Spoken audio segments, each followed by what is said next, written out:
What's going on there, guys? We back with another one, and today we got to talk about Ryan Clark, Elle Duncan, and the heated back and forth they had about a well-needed discussion. When you're talking about Tua Tagovailoa and the concussions we've seen over the last few years, the one we remember the most, standing up and then kind of falling back down and continuing to play, and it was a conversation then, like, should Tua even continue playing?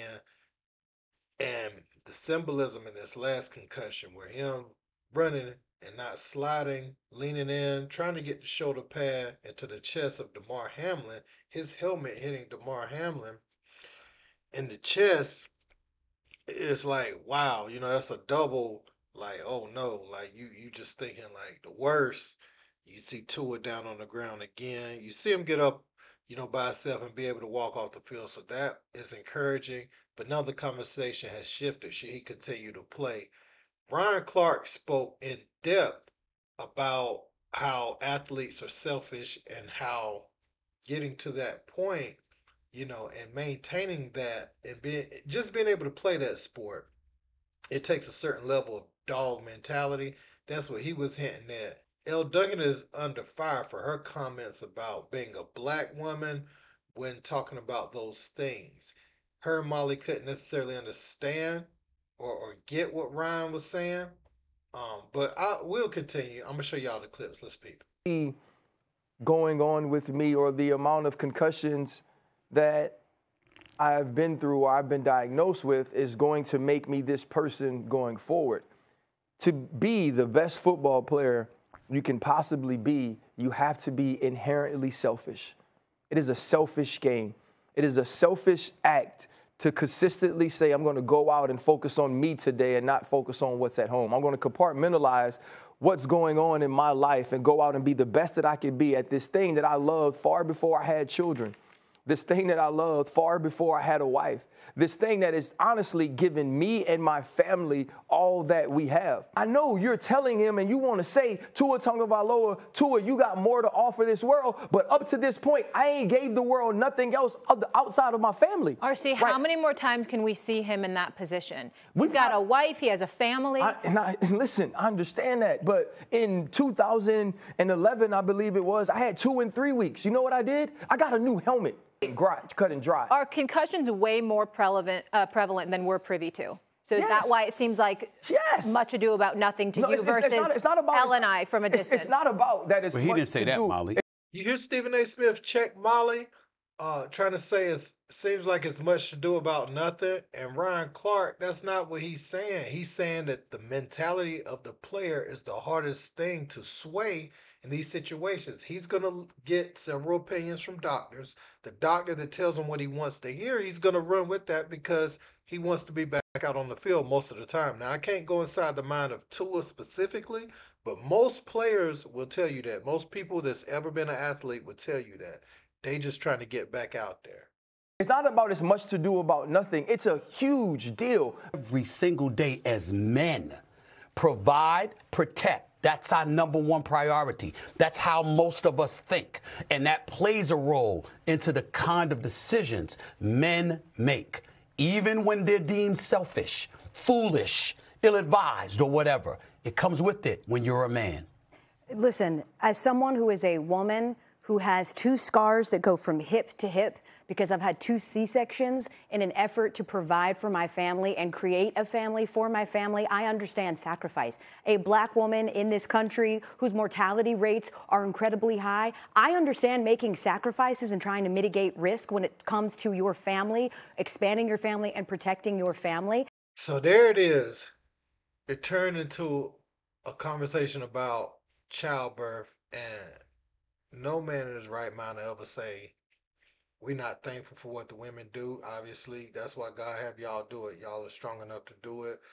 And certain conversations like that, we can't get in because we can't fathom. My wife says it feels like you near death when you're giving birth. So it's not to take away from that. What we speaking about is Tua Tagovailoa and his willingness to play a sport. And Ryan Clark is saying it's going to be hard to convince him to walk away from the game. Now, and he's had too many concussions back to back to back for sure. And I think, to be clear, I think he should consider it strongly walking away from the game of football because they talk about the money in the $211 million contract. I want to say, um, well, they say he's gonna get 100 anyway, right? He like if he stopped right now, he would get 100, or he would have gotten 100 during that time, or around that ballpark, 93, and what he's already got, he's still gonna get. Uh, the thing is, he just loves the game. The Tagovailoa's love. You saw his little brother was playing at Maryland a few years ago. I don't know where he at now, but he probably still there. But the family has put so much into that. Tua loves the game so much. Played at Alabama, and we saw him taking these type of injuries even in college. So Tua is no stranger to these. He should protect himself. He should consider retiring. Thing is, Tua's going to make that decision. Tua loves the game of football. You're at the pinnacle of your sport. Think about it. You're at the pinnacle of your sport. You're playing at the highest level. And yeah, you're getting concussed. You're playing much more physical athletes. The collisions are much more violent. I get all of that. But as a competitor, and the thing I don't think Elle is taking into consideration, and Molly, is you get to that point with that mentality anyway.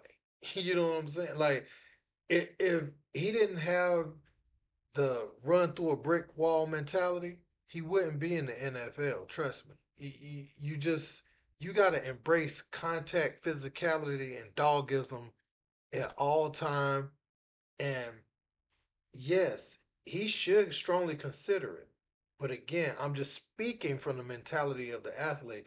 Athletes have irrational confidence. They make irrational decisions.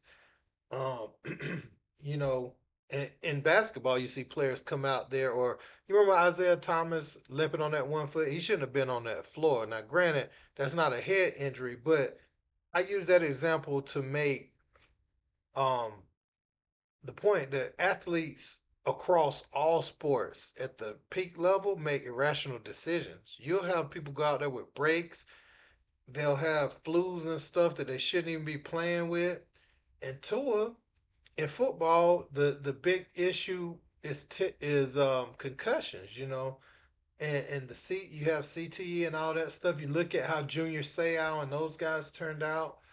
Um, at the end of their lives, what ended up unfortunately happening to them, and you say, yeah, we have a nice sample size, but I mean, you've seen Andrew Luck walk away. You saw Luke Kuechly walk away from the game. You've seen people walk away from the game. So there is some people taking heed uh, to the precautions, but to a playing quarterback and wanting to cash in on that massive contract he has completely, and he's probably thinking in his head, if I could just finish this contract, I could give it up, but it seems like, I know they said 2022, but it always seems like Tua's having an issue with his head. So I personally think he should consider retiring, but I also understand Ryan Clark's point of view. I'm gonna listen to the NFL player, man, that's just trying to tell you like what it is. It's not about what you think it should be or how your emotions feel about it. It's just the reality of a football player and his psyche. So now I'm gonna leave it at that. I ain't gonna over talk, but I want to know you guys' opinion on that. Is Elle Duncan wrong for what she said? Let me know, guys. Don't forget to like, share, and subscribe. Till next time. Peace.